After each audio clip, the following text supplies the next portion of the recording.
Hey everyone, welcome back to my channel, and to those of you new here, my name is Yan. I am an ex-freelance makeup artist turned into a full-time virtual assistant. So for today's vlog, grabe naman ang face na yan. So we're not going to do any makeup challenge or anything like that, pero we're just gonna do a review of the thing that I've purchased last December, which was the DJI Osmo Nano. So, if my questions kayo, actually, this is a replacement to my old camera that I was using, which was the Osmo Action 4 or 5? 4 yun. Yes, so today I'm gonna show you the accessories and also the camera itself, and also yung tinatawag nila na, what do you call this? The pod or the Action multifunctional vision dock. Ngayon pala, talatang di alam. This is just a gift to myself for all the things that we've done last year. So this is the start of my official vlogging era. Charot! And also, may ganap tayo today. Actually, full skin tayo because we have practice as well dun sa mga piyesa na kakantayin natin for our upcoming concert sa February 1st. So, kung hindi ka pa nakakabili ng ticket, please send me a DM in Facebook, Instagram, also in TikTok para masend na ng link and also makabili ka na. So, I'm just gonna do my skincare while doing this vlog. By the way, I'm using my iPhone 17 Pro Max camera for this one. And then later on, I'm gonna show you ano yung itsura ng shots using the Osmo Nano. So, saglit lang. Kalma lang kayo.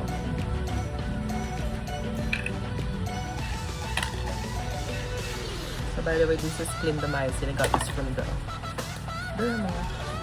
So, ayun. There you have it. So, what we have inside the box. So, sa outside pala, sabi niya is DJI Osmo Nano.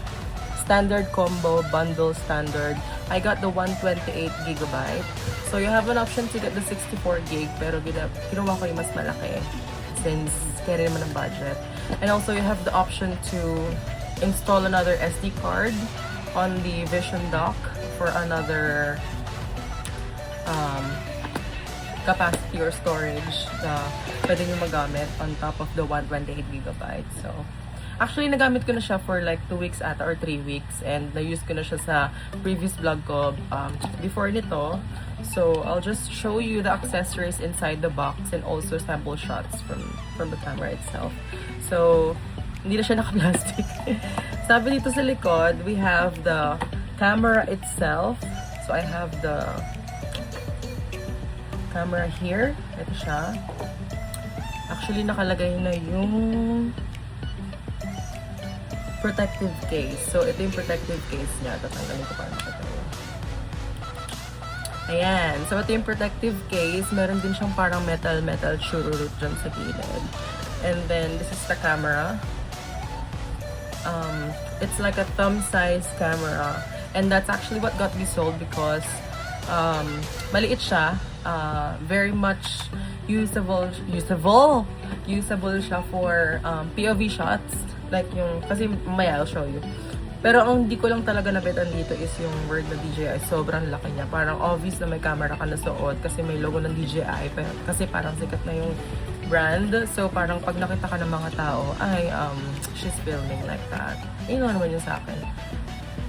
Para sa next cameras ng DJI, I hope na hindi na siya, wala na siyang ganito. Or hindi ganun kalaki kasi super obvious naman, diba? Yan, medyo mabigat siya. Parang 53, ano daw to eh, kilograms yung bigat. Or kilograms or grams yung bigat. Sabi dun sa mga reviews na napanood ko. And then this is the protective case. So I'll just insert this one again. And then the next one is the multifunctional vision dock. So ito siya. So you can use this as a remote. Pwede nyo gamitin tong camera and yung vision dock separately. So you can just use the camera itself without the vision dock, or if you like, you can also use it together. But ako kasi preferred ko na mas minimal, mas maganda. So, itong Vision Dock, meron siyang USB port sa right side niya. Ayan. You guys can see that. Ay, bongga, may may blur pa lang iPhone 7 pink shooter. Ayan. So, tingnan nyo na lang. Excuse me. And also, meron siyang SD card slot dyan sa side na yan as well. Paano ba gano'n gawa? Check. Ay. Mag-focus ka, Zay. Basta, ayan. And then, ang kagandahan sa DJI ecosystem is if you have the other cameras, you can also make use of their yung kinokollect, yung pang-mount dito sa ilalim. So, if you have the mount for action cams, 4, 5, 6, or anything like that, pwede mo siya gamitin dito. So, that's also one of the things that got me sold when it comes to DJI. Pero wala naman ako ibang cam nila. So, pero yun, if meron kayong mga cameras nila, pwede nyo gamitin yan. Dito sa Osmo Nano. So, this is the Vision Dock. This is the camera with the case. So, yan, tsura niya kapag connected together. Yan. And it's very easy if you would like to view yourself from the camera or dun sa Vision Dock because i-click nyo lang tong dalawang something dito sa side and then pwede nyo na i-remove yung camera and then you can do shot sa camera na makikita nyo yung sarili nyo dun sa Vision Dock. So, yun din yung parang things na got me sold. And this is the accessory that I like the most. Itong, what do you call this? Magnetic lanyard. Tcharan! Ito siya. Hindi ko pa natatanggal yung So, you can use this in doing POV shots. So, adjustable din siya. So, here's an example. So, if you would like to wear this, lumagan nyo lang siya ng ganyan. And then, ayun. Lanyard, literal. And then, pwede nyo siyang sikipan, ganyan. Not sure if you can see it. Tapos, if gusto nyo gamitin yung camera only, remove nyo siya sa dock. And then, what I usually do is, I put it inside my shirt. And then, this one, two sides yung magnetic sa camera. So, the back side and then yung side na may metal. So, ayan. You can just put it like this. Charan! Ayan. Ayan guys. So, yung sinabi ko kanina na may logo siya ng DJI. So, obvious na may camera ka. And also, you can adjust the settings na hindi makikita yung light. Kasi usually may nag-flicker na green light yata dyan or red light indicating na nagre-record yung camera. Pero pwede mo siya i-adjust sa settings ng Vision Dock. I'm not gonna show that to you because I'm in a hurry. But ayan, so you can make use of that later. I'll use this ganap ko para makita niyo yung effect ng POV shots. So that's how the magnetic lanyard works. And then, ito hindi ko pa nagagamit to eh. We have the dual direction magnetic ball joint adapter mount. I think ito yun. This one. So, it's like a suction cup. Ayan. Tapos, itong part na to is nagagalaw. Ayan. Pwede mo siyang ipaling ng ganyan, ganon, ganyan. Tapos ito, you can stick it sa wall. Pero I haven't tried this yet. Piling ko matatanggal siya if sa ayan, ganyan ang effect.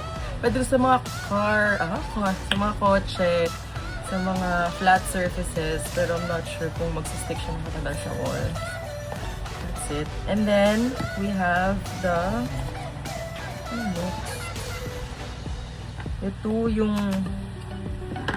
hat clip. So, magnetic hat clip. So, this one, if you would like to do POV shots as well, so you can just make use of your cup. Tapos yung part ng gano'n ng cup, pwede nyo siyang i-attach itong part na to. Kasi clip siya, ganyan. And then, dito nyo i-attach yung camera. Ayan, ganyan. Tapos, ayun na, POV shot. Ganyan. Ganyan. Para kayong yung naka-hard hat, tapos may camera. Ganun. So, yun lang naman yung accessories as of the moment. I'm planning to buy a case. Kasi may nabibenta sa Shopee na case na lagyan ng mga accessories and the camera and the Vision Dock itself. And also, it has a USB-C to USB-C cord cable, yan, na magagamit nyo for charging and also to transfer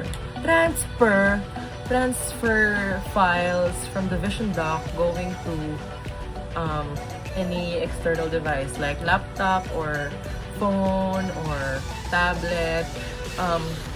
Nakapag-shot na ako ng 2 vlogs, I think, using the Osmo Nano, and it was super easy to edit because you have the DJI Mimo app, yun yung tinatawag nila.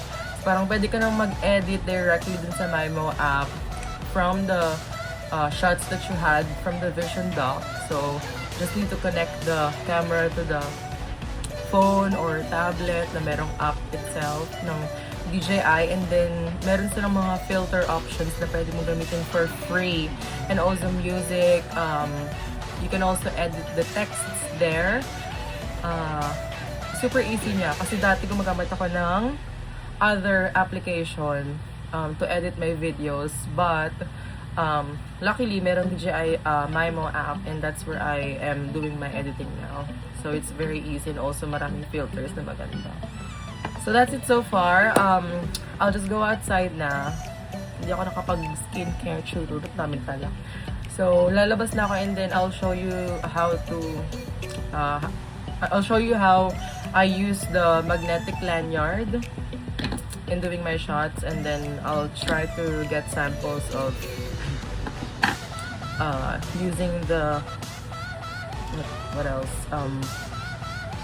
Sticking it to metal surfaces para makapag-shot tayo ng aerial or anything like that. So I'll get back to you guys there.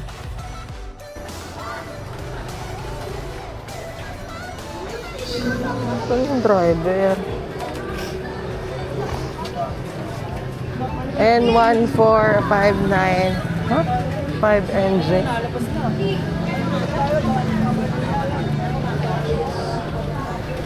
CJ po. Opo, yan. Let's go.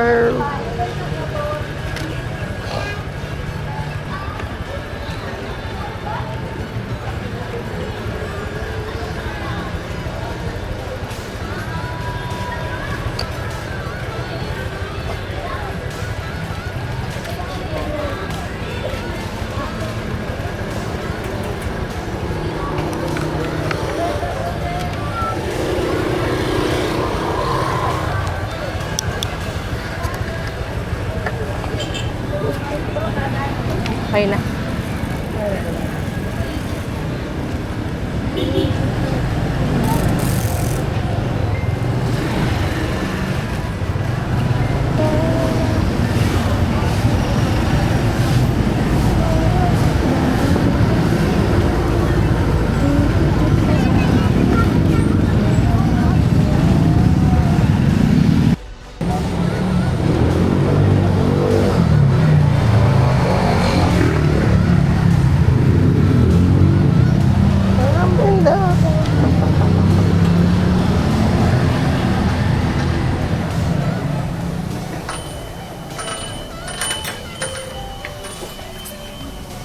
Hello po.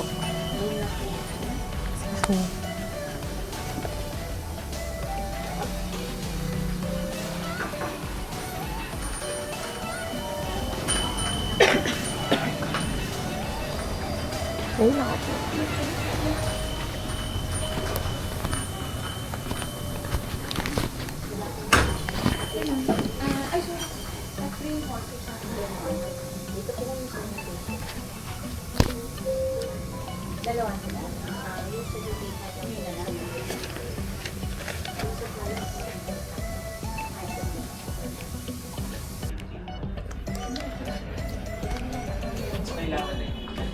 Excuse po.